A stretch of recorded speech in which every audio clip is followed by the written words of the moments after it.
Kris, what do you make of tonight's game where you guys had chances, you guys came back, and ultimately it wasn't enough? What are your overall thoughts after? Yeah, I thought in the first period we dug ourselves a big hole, down 2-0, 3-1. But after that, I thought we played a lot better, especially in the second period. And for me, it just felt like if we were able to get the lead, we could have finished the game. But we never quite been able to do that. A lot of kind of hard luck chances around your goaltender, Stuart Skinner, but he did allow 5 goals. What do you make of his performance tonight? Yeah, no, I thought there was a lot of, not as bad as the other night, with unfortunate events in Game 1 where broken stick, 2-on-0, and 2 off our defenseman's skates. The first game I thought he played really well tonight. Not that any of those goals were bad. You look at some of them, the game-winning goal, that breakaway, another breakaway, Doughty loses control of the puck. So I think I'm not faulting him on any of those goals. Kris, one of the positives tonight was Dylan Holloway's game. What did you see in him tonight offensively on top of all the forechecking and stuff that he's given you before? No, he played really well tonight. I was very happy with him, obviously skating and the confidence of him shooting the puck. The catch and the release has been something that he's worked on a tremendous amount in the past 2 years here. And, it's paying off. Played a really good game. Quite a bit, a lot of talk about bounces and such, Kris, but, I mean, you guys got down earlier in this game. There were some mistakes made. Like, how much is there for you to clean up, you think, after this game? I think a lot of there was to clean up. We didn't get a puck out in the first goal against, beat up on back check.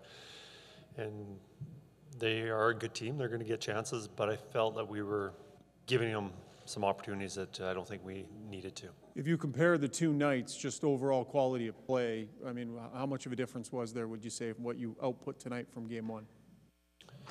Well, I think probably the biggest thing was I don't think we generated quite as many chances. And I think that chances just being able to move the puck out better and catch them on line changes, stuff like that.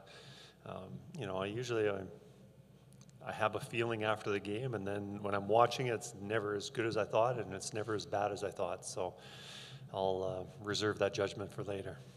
Kris, given how Game 1 went for you guys, was that the sort of response from the Kings that you expected to see, particularly given the veterans like Kopitar and Doughty that they have on their group? Absolutely, we were expecting a much better game from them.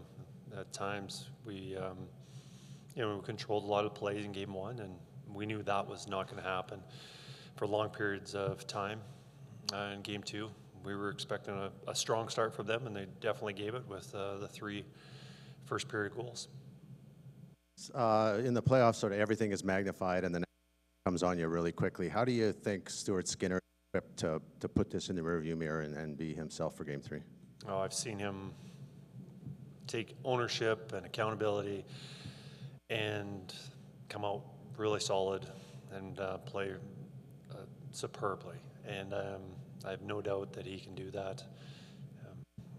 I'm not sure when it was. Sometime in December, I think we're playing Florida, or one of those games, or about that time. Might have been Tampa Bay. But, we played a game, let in 6, maybe 7 goals. I'm not sure what happened there.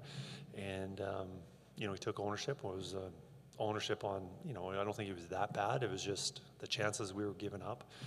And after that, he just went on a stellar run. So, anytime he's had an off game, he's always been able to play really well for us. In that first period, when the Kings scored the 3rd goal, or in that first intermission, did you ever entertain the idea of making a change in goal? Did you think about taking Stuart out of the game? No, I didn't. Kris, you guys dumped it in a lot more tonight than you did in Game 1. Was that a result? What did they do different, and maybe what were you doing that you weren't able to carry the puck in the zone as often as you did in Game 1? I think a lot of the times it was just the timing of the game. A lot of the times last night we had fresh guys when those situations arose where we were able to turn those pucks up right away. A lot of the times tonight when that happened, we were changing. So if we're changing, we can get the puck in, but we got nobody to forecheck. So they were able to get in their formation a lot more because of situations like that. And did you get an explanation when they had whistled it down? It looked like the Kings had 6 guys on for a brief moment. Did you get an explanation why? They did have 6 guys on the ice, but and I believe the guy who was coming on the ice and the guy that was going off had nothing to do with the play. So it was the right call from what I saw.